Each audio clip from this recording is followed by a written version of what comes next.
Всем привет, дорогие зрители моего канала! Если вы смотрите это видео, значит я благополучно выносила и родила ребенка. И теперь у меня будет гораздо меньше времени на съемки, но я постараюсь вас не бросать. Всем привет! Сегодня 1 апреля 2022 года. Сейчас у меня почти 10-я неделя беременности, и это не шутка. Неделю назад я посетила гинеколога, но здесь не так, как в Беларуси, не хотят рано ставить на учет. Гинеколог посмотрела меня на кресле, а также сделала УЗИ, после которого я получила первую фотографию плода, за которую нужно было заплатить в кассе 2 евро. Самое интересное на УЗИ – это, конечно, наблюдать, как бьется сердце у такой крохи. Гинеколог сказала прийти к ней в следующий раз на 11-й неделе. За неделю до этого нужно сдать анализы мочи и крови на ВИЧ и вроде бы как на сахар. Эти анализы бесплатные. Также она предложила мне сдать дополнительные анализы крови на витамин D, на определение концентрации ферритина, на токсоплазмоз, какие-то иммуноглобулины. Эти анализы стоят примерно 49 евро. Также гинеколог дала мне вот такой конверт.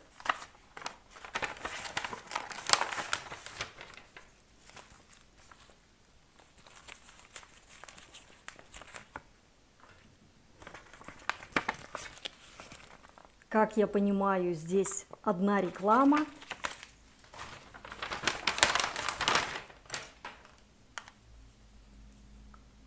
Так как мне уже даже не 35 лет, а моему мужу не 42, нас бесплатно отправили на консультацию к генетику, который должен еще сделать эхоскоп, но об этом я расскажу вам позже, так как пойду к этому врачу на 12-й неделе. Еще из-за нашего возраста мы с мужем решили сделать тест НИПТ на определение генетических болезней плода. Тест этот не бесплатный и не дешевый, и в Литве его не делают. Здесь у беременной женщины берут только кровь на анализ и посылают в другую страну. Ответ приходит через 3-10 дней. Я слышала про НИПТ и раньше, но не думала, что сейчас существует так много его разновидностей. Кровь можно сдавать во многих медицинских учреждениях Литвы, но цена разнится всего в 10 евро. Мы обзвонили несколько центров и решили сдавать кровь в Центре генетических исследований «Плацента». Делать этот анализ можно чуть ли не с 9-й недели, но с 11-й он более точный. Нам посоветовали сдавать его на 11-й неделе, потому что я вешу 46 килограмм, и в моей крови может быть недостаточно генетического материала плода. В общем, позже расскажу, как все прошло. Еще хотела с вами поговорить про скрытые выгоды, возможно, вы слышали об этом.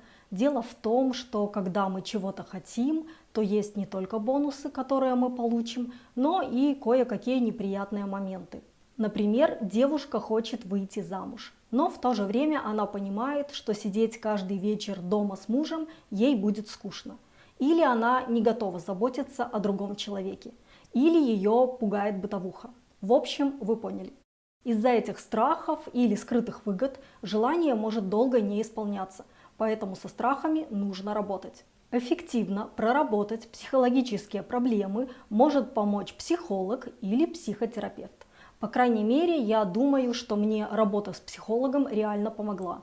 Я вам говорила, что год не могла забеременеть, но после 2 месяцев работы с настоящим специалистом это произошло. Также важно поработать со своими обидами. Это мы тоже делали с психологом, плюс я делала практику на прощение родителей. Практику нужно делать каждый день в течение 3 месяцев, 3 месяца на прощение матери и 3 месяца на прощение отца. Я думаю, что делать данную практику нужно, даже если вам кажется, что никаких обид у вас нет.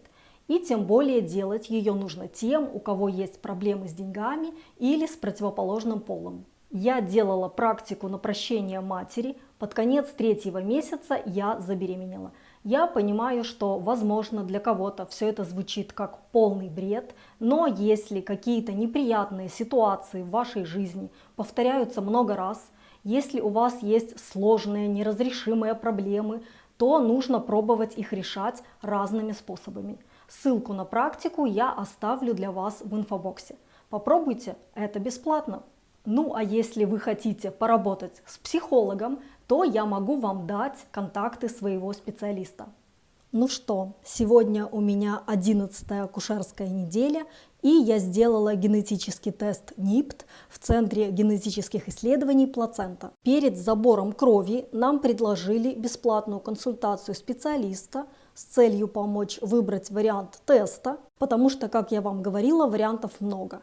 Но мы с мужем уже до этого теста перелопатили много информации, поэтому решили, что консультация нам не нужна. Меня проводили в процедурный кабинет. Медсестра говорила только на литовском, но был еще работник центра, который говорил по-русски. Он предложил мне подписать документы, они были тоже на литовском языке, и я попросила его перевести их для меня на русский язык. Договор был стандартным, что я знаю, для чего нужен этот тест, что я делаю его добровольно и тому подобное. Медсестра заполнила другие документы, для которых им нужно было знать мой рост и вес, срок беременности, каким способом я забеременела, моя ли это яйцеклетка, один плод или многоплодная беременность, когда в последний раз я делала УЗИ и откуда мы узнали об их центре. Если вы не знаете свой вес, ничего страшного, в кабинете есть весы. Также я указала свои контактные данные, домашний адрес, номер телефона, имейл. Сдавать кровь можно из вены любой руки. Я выбрала левую, потому что правая у меня уже, так сказать, пострадала при сдаче анализов крови из вены в поликлинике. Вся процедура забора крови без консультации с оформлением документов заняла минут 10-15. Получить результат анализа можно по электронной почте, непосредственно от врача их центра или через вашего представителя, например, генетика. Нам сказали, что результат теста будет на литовском языке и все будет оформлено просто и понятно.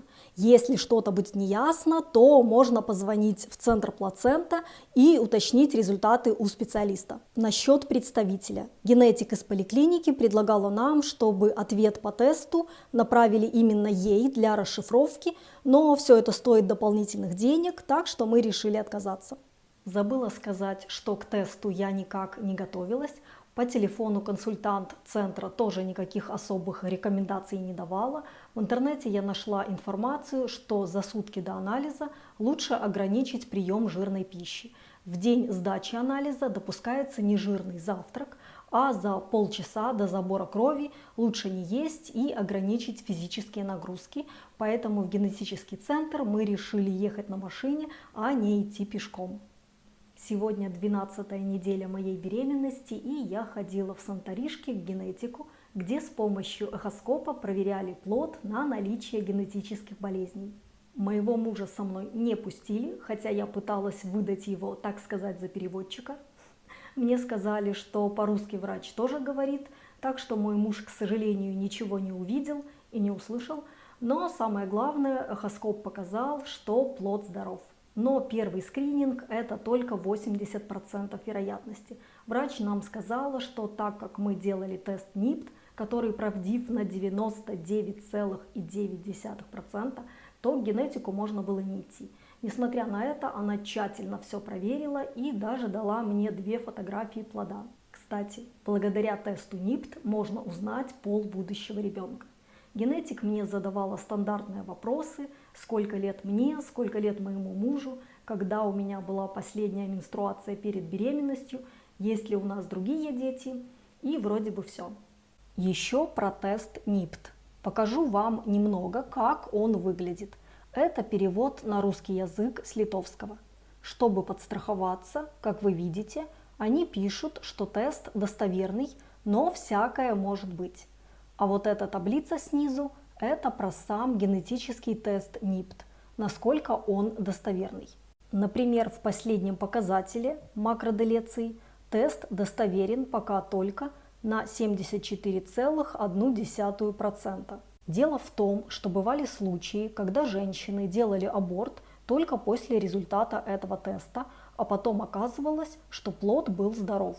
Поэтому здесь при неблагоприятном ответе теста советуют также делать инвазивный метод, то есть прокол в животе, биопсию, которая позволяет взять образец тканей самого плода. Но, к сожалению, есть риск прерывания беременности после данной процедуры, хотя он и составляет только 1%. Спасибо, что посмотрели мое видео, надеюсь, оно было полезным. До встречи, всех благ!